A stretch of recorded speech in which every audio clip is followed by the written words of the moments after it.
Hari ini kembali kita akan membahas tentang tindak pidana korupsi, seri tindak pidana korupsi. Terkait dengan apa? Kita akan melihat suatu ketentuan hukum internasional atau konvensi PBB yang disebut sebagai United Nations Against Corruption atau UNCAC tahun 2003. Kenapa UNCAC ini begitu penting dalam tindak pidana korupsi di Indonesia? Karena sebenarnya banyak peraturan-peraturan yang relevan yang diakui secara internasional yang masih kita pelajari dan sebenarnya harus diterapkan dalam konteks hukum tindak pidana korupsi di Indonesia. Ya, walaupun kita ketahui ini tahun 2003, kalau kita undang-undang kita ada tahun 2001. Ya, kalau ketentuan undang-undang KPK kita mengatakan bahwasanya sebagian konsep-konsep dalam UNCAC ini sudah diterapkan dalam ketentuan hukum kita. Nah, bagaimana bentuk dan karakteristik kenapa dan seperti apa UNCAC ini kita lihat. Nah, UNCAC ini karena itu United Nations Convention Against Corruption ini sudah kita ratifikasi. Kita termasuk anggota yang meratifikasi ketentuan konvensi ini dengan Undang-Undang Nomor 7 tahun 2006. Tetapi sayangnya sampai sekarang ketentuan yang termasuk dalam ratifikasi tersebut tidak diimplementasikan dalam ketentuan undang-undang yang real atau tidak dideliver peraturan sanksi pidananya, cuma meratifikasi. Padahal di UNCAC ini tidak mengatur tentang sanksi pidana, ya. Dia hanya mengatur tentang komitmen politik, ya, dari semua pemerintah untuk melaksanakan ketentuan konvensi secara baik dan benar. Dalam rangka apa? Dalam rangka memberantas korupsi. Kenapa? Karena korupsi itu termasuk sebagai extraordinary crime atau tindak pidana yang juga termasuk sebagai lintas batas negara.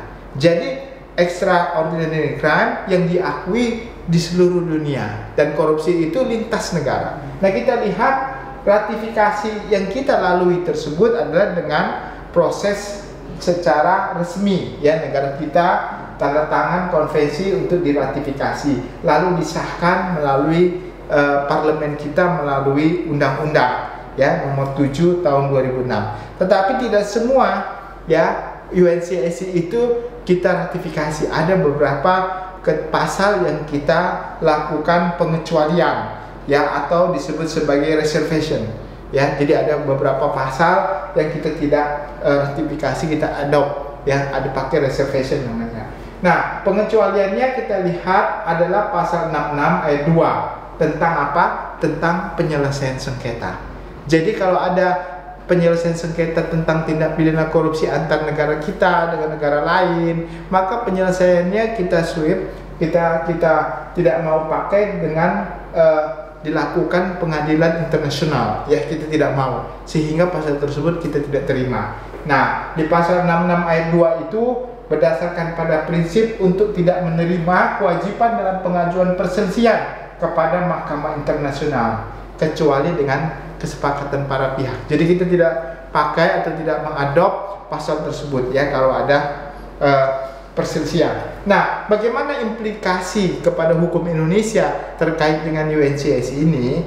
Nah, implikasinya adalah Indonesia menjadi satu negara yang mempunyai komitmen, ya, untuk pemberantasan korupsi melalui kerjasama internasional, ya. Jadi waktu kita meratifikasi, kita masuk ke dalam dunia internasional sebagai negara yang harus bekerja sama kalau ada suatu tindak pidana korupsi yang pelaku tindak pidananya lari ke negara kita atau masuk ke negara kita atau menyimpan uang di negara kita untuk melakukan yang namanya ekstradisi atau mutual legal assistance, ya, kerjasama internasional untuk mengembalikan harta atau mengembalikan orang tersebut ke negara asal di mana korban pelaku tindak pidana korupsi terjadi. Nah, ini suatu komitmen kalau kita sudah menandatangani. Jadi komitmen lain lagi, negara kita harus mendorong untuk melakukan, ya, pengembalian aset hasil korupsi dari Indonesia atau dari negara lain juga.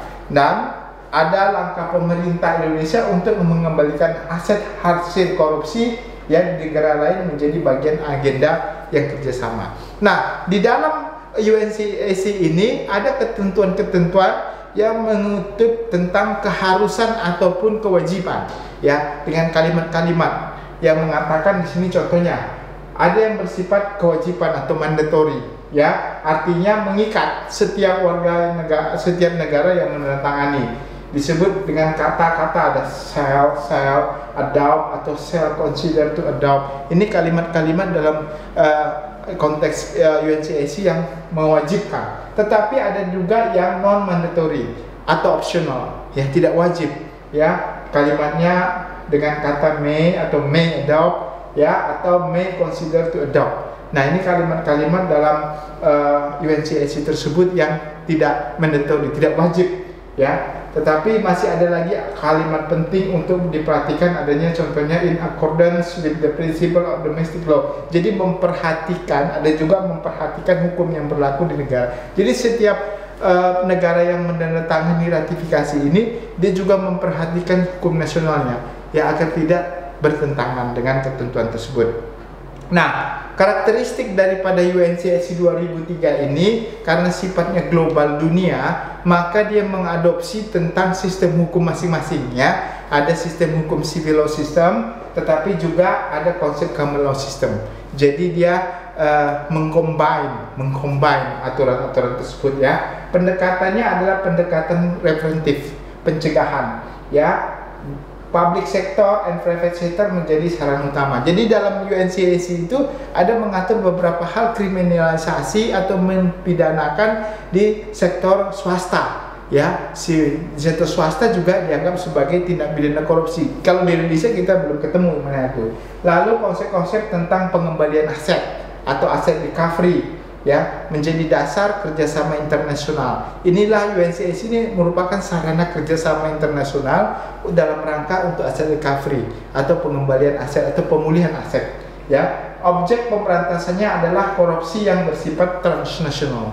Jadi konsep korupsi transnasional ini menjadi objek yang paling penting. Nah, substansi penting yang ada dalam UNCAC ini kita akan lihat apa sih sebenarnya substansi penting dalam UNCAC. Nah, jadi ini treaty based crime yang menguatkan pasal 4 UNCAC.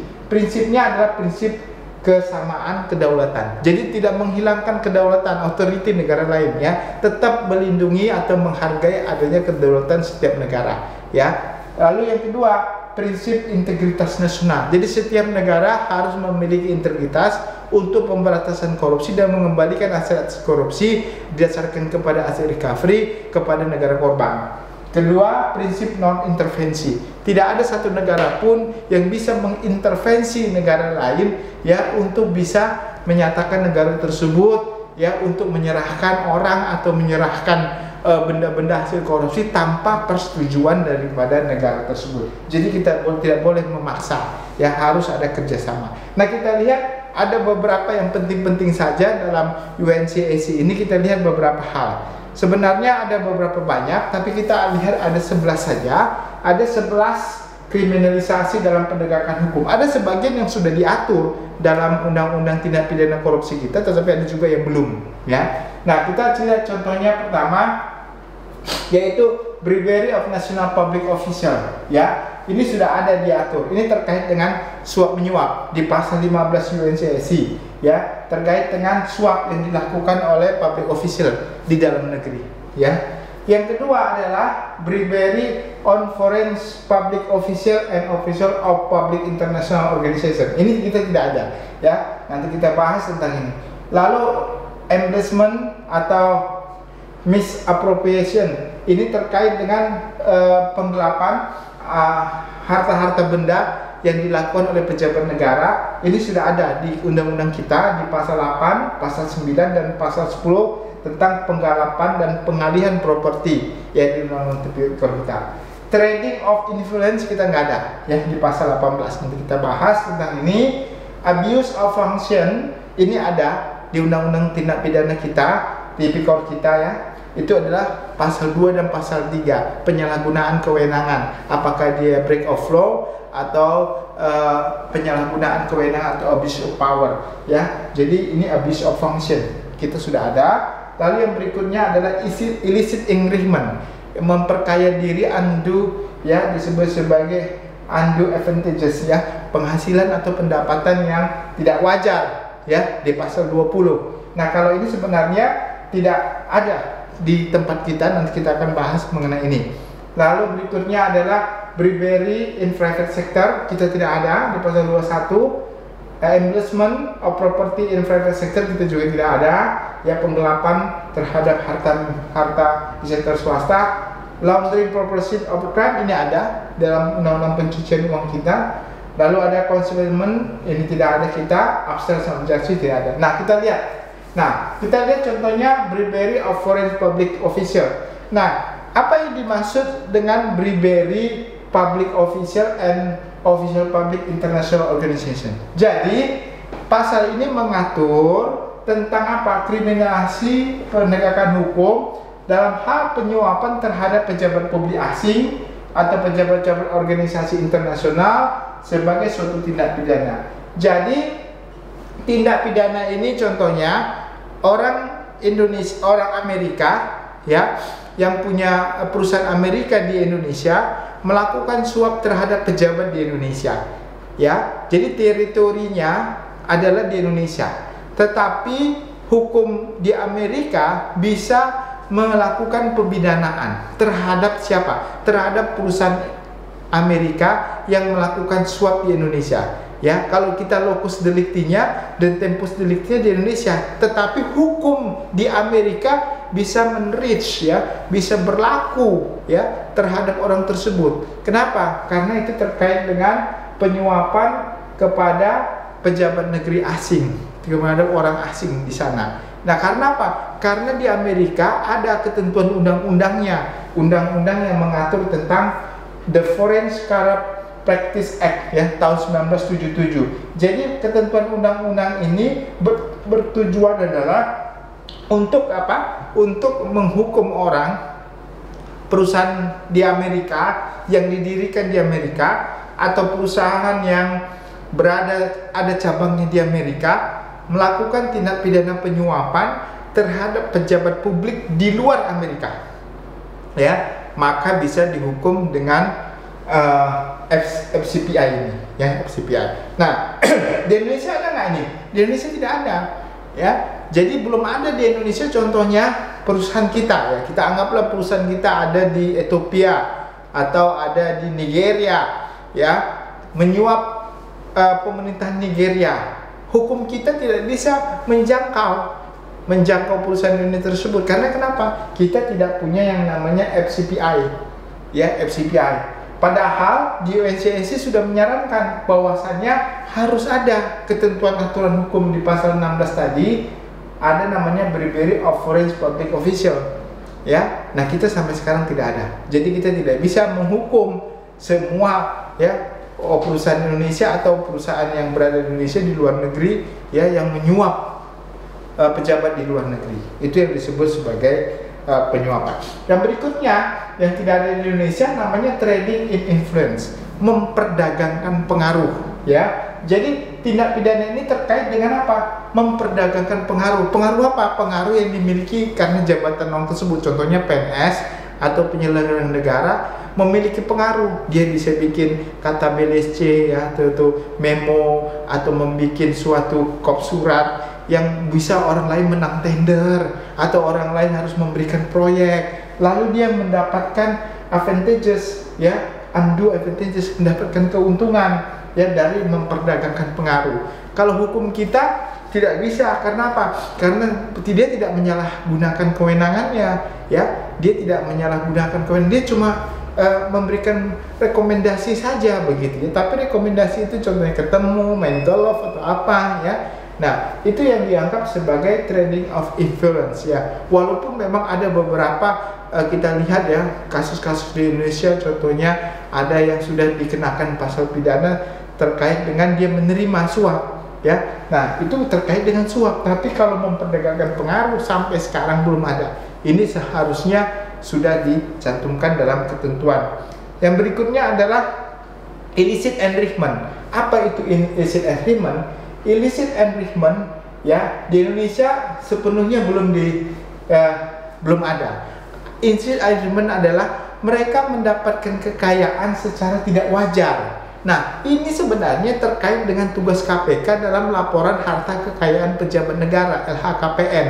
Ya, harusnya orang yang sudah ada hartanya waktu sebelum menjabat dan setelah menjabat, kalau ada kenaikan yang signifikan, maka harta tersebut harusnya sudah bisa dianggap sebagai illicit enrichment.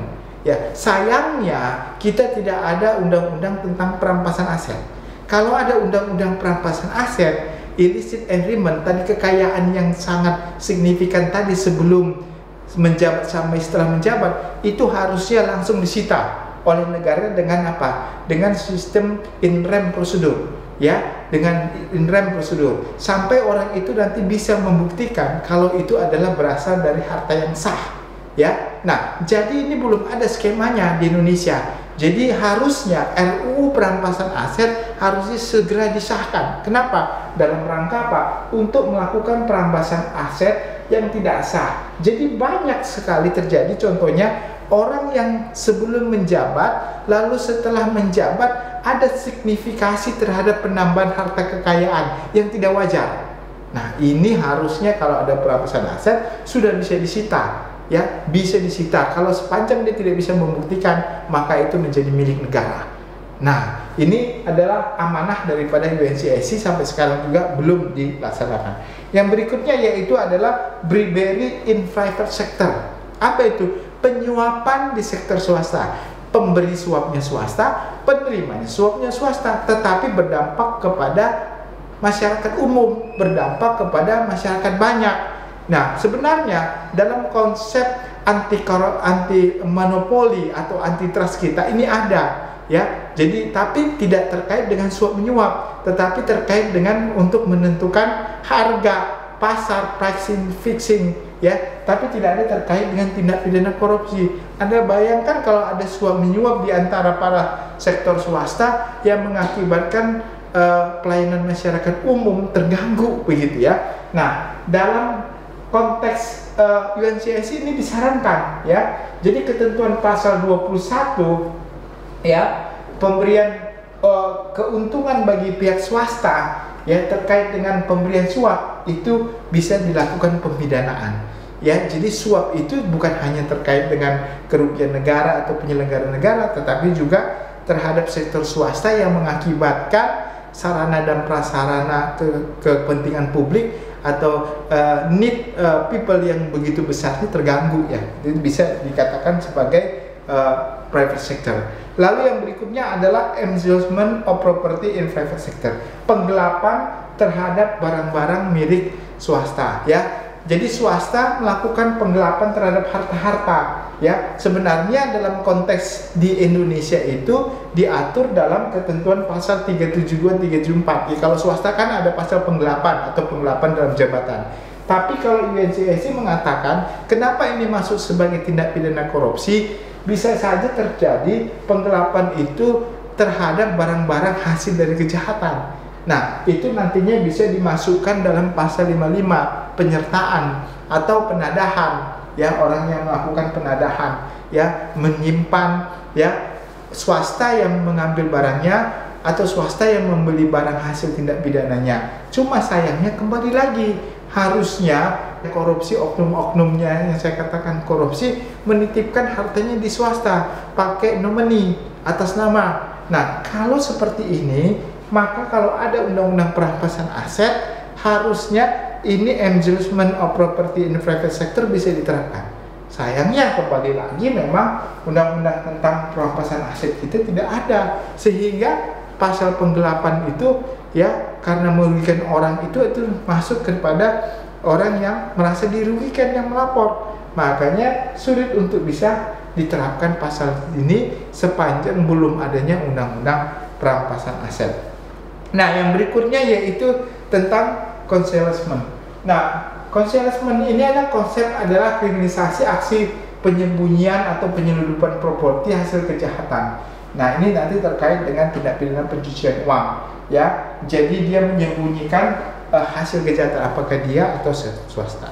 Nah, jadi kalau kita lihat kerjasama internasional dalam UNCAC ini, yang selain kriminalisasi pasal-pasal tadi, ada juga kerjasama internasional terkait dengan apa? Transfer of sentences person, atau pengembalian pelaku tindak pidana, atau pengembalian terhadap hasil tindak pidana. Kalau orangnya dia pakai ekstradisi, tapi kalau hasil tindak pidananya, barangnya, bendanya, asetnya harus pakai MLA, Mutual Legal Assistance. Jadi ini yang diharapkan, ya. Kita sudah ada namanya Undang-Undang Nomor 1 Tahun 2006 tentang bantuan timbal balik. Ya, kita sudah ratifikasi dengan beberapa negara, sudah melakukan kerjasama, ya, untuk bisa mengembalikan hasil tindak pidana korupsi, dan sudah banyak yang berhasil juga. Nah, bantuan timbal balik ini penting, ya, untuk penggeledahan, perampasan aset dan tindak pidana lain. Jadi dengan adanya UNCAC ini menunjukkan kemampuan kita untuk menghormati, ya, konsep-konsep pemberantasan korupsi di negara lain, ya, sambil untuk mengambil langkah-langkah strategis kita. Jadi harus ini diperhatikan, ya, dalam perbaikan undang-undang kita sebenarnya harus memasukkan tadi. Yang penting adalah undang-undang tentang perampasan aset, dan bagaimana kita laporan harta kekayaan pejabat negara tersebut, ya, dapat ditelusuri dan memiliki sanksi pidana. Nah, kita ketahui laporan harta hasil kekayaan sekarang tidak memiliki sanksi pidana bagi orang yang tidak melaporkan, atau tidak ada kewajiban tapi tidak mempunyai sanksi pidana. Ini permasalahan, ya. Jadi diharapkan dalam konteks laporan hasil kekayaan negara ini harus, pertama, undang-undang perampasan aset harus ada. Yang kedua, ada memiliki sanksi pidana bagi orang yang tidak melaporkan harta kekayaannya. Ya, demikianlah terkait dengan UNCAC ini akan memberikan dampak yang baik bagi kita. Semoga kita dapat mengaplikasikannya dalam undang-undang kita. Terima kasih.